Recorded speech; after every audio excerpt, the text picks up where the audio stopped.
சுரபி முத்திரை அப்படின்னு ஒரு முத்திரை. இது நம்மளுடைய எண்ணங்கள் சிந்தனைகள் வளமாக சுரக்கக்கூடிய முத்திரை. இப்போ நீங்கள் இந்த முத்திரையினுடைய இதனால் நம்மளுடைய வாசி சலனம் இல்லாமல் போகும். பெருமூச்சு சிறுமூச்சு இவைகள் விட்டால் அது நமக்கு மனம் அடங்காது. இப்போ மனம் அடங்குவதற்கு இது ஒரு நல்ல முத்திரை.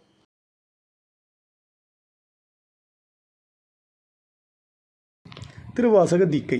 திருவாசக தீக்கை என்பது திருவாசகத்தின் 4 நெடும்பாடல்கள், அதாவது சிவபுராணம், கீர்த்தி திருஅகவல், திரு அண்டப்பகுதி மற்றும் போற்றி திருஅகவல் ஆகியவற்றை ஓதி திரு அண்டப்பகுதியினை 108 முறை ஓதி கும்ப ஜபம் செய்து அக்கும்ப நீரினால் தீக்கை பெறுபவர்களை நீராட்டுவது. இதன் மூலம் திரு அண்டப்பகுதியின் மந்திர உருச்சொற்களால் முயற்சியும் நம்பிக்கையும் இடையறா அன்பும் உடைய அன்பர்கள் திருவாசகத்தின் சிறப்பினை அனுபவப் பொருளாக உய்த்து உணர்வார்கள். சுரபி முத்திரை அப்படின்னு ஒரு முத்திரை. இது நம்மளுடைய எண்ணங்கள் சிந்தனைகள் வளமாக சுரக்கக்கூடிய முத்திரை. இப்போ நீங்கள் தியானம் பண்ணணும் அப்படின்னு நினைக்கிறீங்க வச்சுக்கோமே. தியானம் பற்றி நமக்கு யாருக்குமே தெரியாது, ஆனால் அந்த வார்த்தை நமக்கு தெரியும். நம்ம ஒரு இடத்துல போயிருந்து இந்த முத்திரையை பண்ணிவிட்டு நீங்கள் அதுக்கான ஏதோ கண்ணை மூடிட்டுருக்கீங்க வச்சுக்கோமே.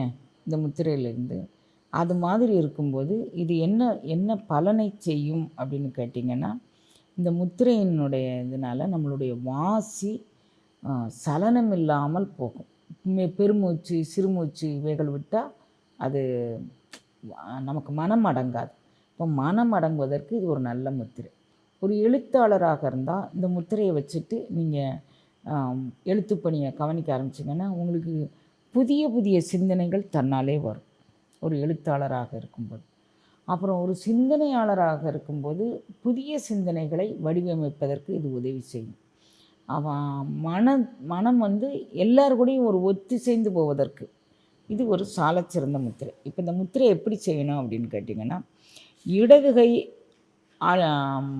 நடுவிரலை கொண்டு இடதுகை நடுவிரலை கொண்டு வலதுகை ஆட்காட்டி விரலை தொடணும். வலதுகை நடுவிரலை கொண்டு இடதுகை ஆட்காட்டி விரலை தொடணும். இப்படி பின்னி இப்படி இருக்கிற மாதிரி. இதே மாதிரி வலதுகை சுண்டு விரலை கொண்டு இடதுகை மோதிர விரலை தொடணும். இடதுகை சுண்டு விரலை கொண்டு வலதுகை விரலை தொடணும். அவ்வளோதான் இந்த முத்திரையினுடைய பலன். இவ்வளோதான். பாருங்கள், இந்த 2 விரலும் இப்படி வரணும், இந்த 2 விரலும் இப்படி வரணும். இவ்வளோதான் இந்த முத்திரை. மாட்டு காம்பு எப்படி இருக்குமோ அந்த அளவுக்கு இது இருக்கிறதுனால இதுக்கு சுரபின்னா மாட்டுக்காம்பு, அப்படி சுரப்பு வரக்கூடிய இடம் அப்படின்னு பேர். அதனால் இந்த முத்திரைக்கு சுரபி முத்திரை அப்படின்னு பேர். பாருங்கள், இதுதான் சுரபி முத்திரை அப்படிங்கக்கூடிய. செஞ்சுட்டிங்களா? இங்கே பாருங்கள், இதுதான் சுரபி முத்திரை அப்படிங்கக்கூடிய. நுனிகள் எப்போவுமே 2 நுனிகளும் செய்யக்கூடியது மிக சுலபமாக வரக்கூடிய ஒரு முத்திரை அப்படின்னு வச்சுக்கலாம். சுரபி முத்திரையினுடைய பலன் இதுதான். வழக்கமாக நிமிர்ந்த நிலையில் அமர்ந்து கொண்டு இந்த முத்திரையை நீங்கள் செஞ்சு வரணும். இந்த முத்திரையினுடைய பலன் இவ்வளவே. ஃபோட்டோ எடுக்கணுமாம்மா? சுமண முத்திரை அப்படின்னு ஒரு முத்திரை பற்றி நம்ம செய்ய இருக்கிறோம். சுமண முத்திரை மிக எளிதான முத்திரை. அஞ்சலி முத்திரைக்கு கை வைக்கிற மாதிரி இப்படி கை வச்சுக்கணும். அஞ்சலி முத்திரை கை அதை அப்படியே பெரட்டிட வேண்டியதான். இதுதான் சுமண முத்திரை அப்படிங்கக்கூடியது.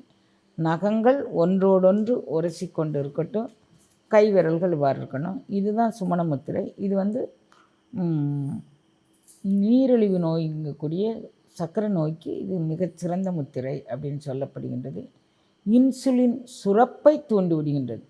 சில மருந்துகள் சுகரை கட்டுப்படுத்தும், இன்சுலின் சுரப்பை தூண்டாது. இது இன்சுலின் சுரப்பை தூண்டி நம்ம எடுத்துக்கொள்ளக்கூடிய மருந்துகள் சரியான அளவில் எடுத்துக்கொண்டிருந்தோம்னா அதே வச்சுக்க தூண்டும். அப்படி இல்லைன்னா நம்ம 500 மில்லிகிராம் போடுறவங்க 1000, 1500, 2000 அது பிறகு ஊசிக்கு தான் திரும்பிடுவாங்க. அப்படி இல்லாமல் இன்சுலின் சுரப்பை தூண்டக்கூடிய முத்திரையில் இது ஒரு முத்திரை. நரம்பு சமனி அப்படிங்கக்கூடியது வேரிகோஸ் வெயினுக்கு இந்த முத்திரை நல்ல பலன் அளிக்கின்றது. இந்த முத்திரை முடி உதிர்வதை கட்டுப்படுத்துகின்றது. பிரசன்ன முத்திரை அப்படின்னு ஒரு முத்திரை, நகத்தை அப்படியே உரச சொல்லி ஒரு முத்திரை இருக்குது. இதில் 2 கை புறங்கை அப்படி வச்சுருக்கும்போது நகங்கள் ஒன்றோடொன்று உராய்வதால் இது முடி உதிர்வதை தடுக்கின்றது. முடி வந்து உடஞ்சி போகும் சில பேருக்கு, நுனி வர வளராது, இடையில கட்டாயிடும். அதுகளுக்கெல்லாம் இது சிறந்த முத்திரை.